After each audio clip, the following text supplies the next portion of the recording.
MSW Media.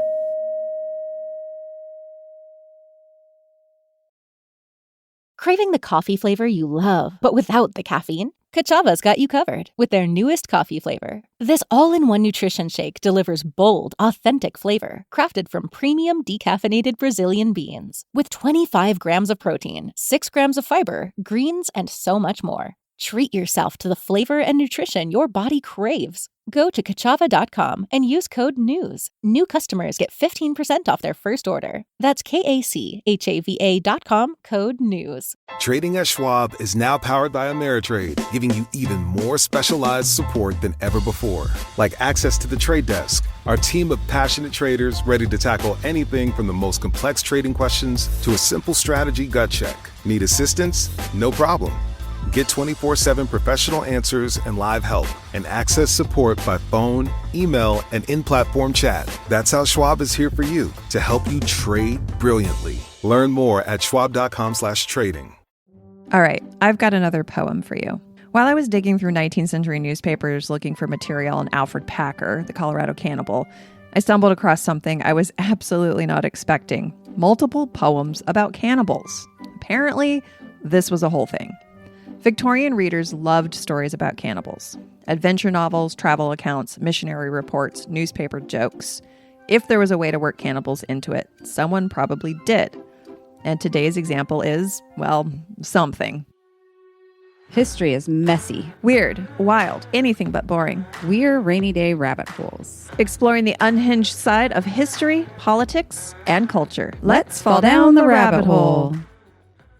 Before I read it, quick heads up. The poem uses language that's pretty offensive by modern standards. It was meant as humor at the time, but it leans heavily on racial stereotypes, which unfortunately was also pretty common in 19th century newspapers. This particular poem comes from the White Pine News, dated August 1st, 1891, and it's titled, How Three Were Made One. Let's go ahead and hear it. How three were made one.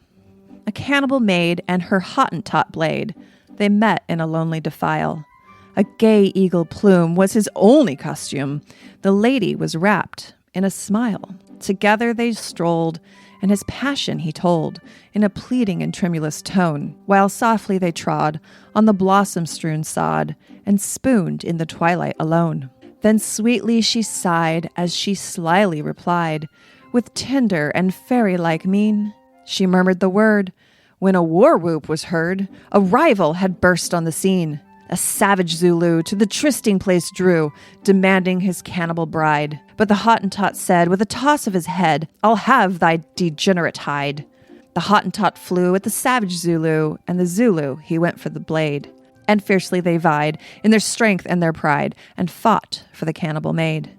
She perched on a stone with a shapely shin bone clasped tight in her tapering arms, and watched the blood fly with a love-laden eye, while the warriors fought for her charms. When fiercer they fought, and the ringing blows caught, with thrust, with parry and punch, she said with a smile, in a very short while, I will have these two fellows for lunch. The purple blood flows from the Hottentot's nose. The Zulu is struck by the blade. Then each of them sighed, a gasping he died, and looked on the cannibal maid.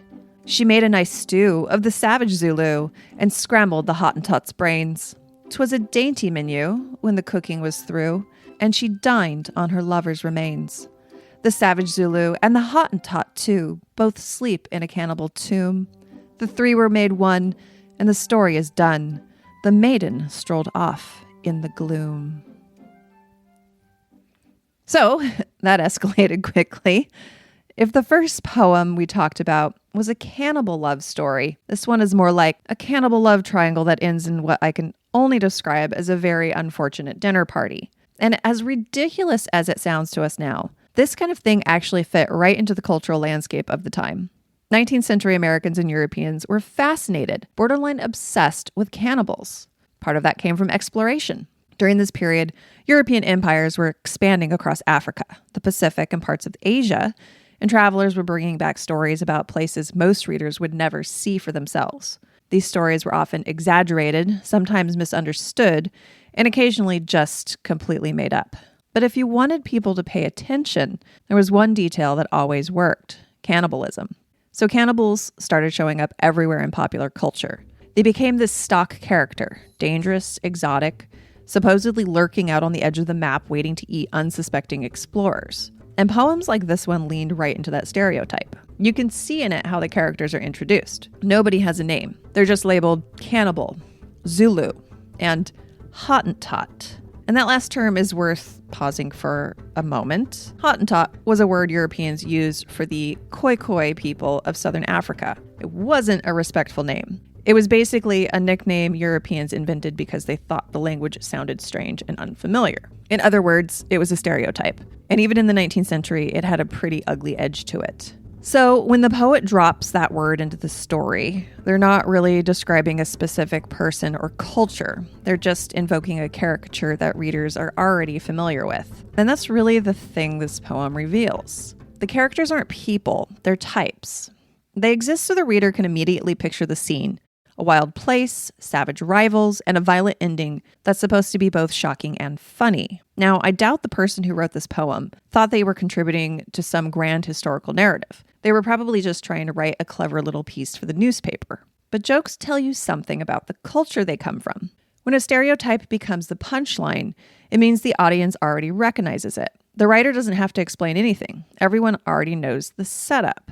And in the 19th century, the idea of the savage cannibal was very much part of that cultural background noise, which is why these odd little newspaper artifacts can actually be pretty revealing. Not because they're important literary works, they definitely are not, but because they show us what people were comfortable laughing about.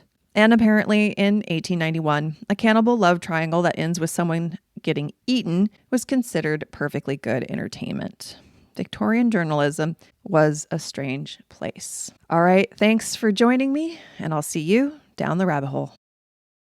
If you're a podcast host, listen up, this one's for you. My name is Allie Jackson. I'm the host of Finding Mr. Height, a dating and relationship podcast that I've been doing for 4 years now, sharing my positive and practical approach to dating that's built on my own life experience. And I wanted to share another experience that I've had, my secret behind monetizing my show. It's called Red Circle, and I was just telling my colleague about how much I love their platform. With Red Circle, not only am I getting a seamless hosting experience, but I also love the support I receive in ad sales. It's not just typical ad sales either. It's targeted opportunities based on my show and my life. And the platform is super simple. You just set your preferences and Red Circle matches you with sponsors that align with your show. You can vet every opportunity and their platform gives you great analytics. More recently too, my Red Circle team has brought me opportunities outside of my podcast on social media to really augment the podcast partnerships, bring them full circle. I just can't recommend them enough. If you want to give it a try, go to redcircle.com to get your free trial. That's redcircle.com for a free trial.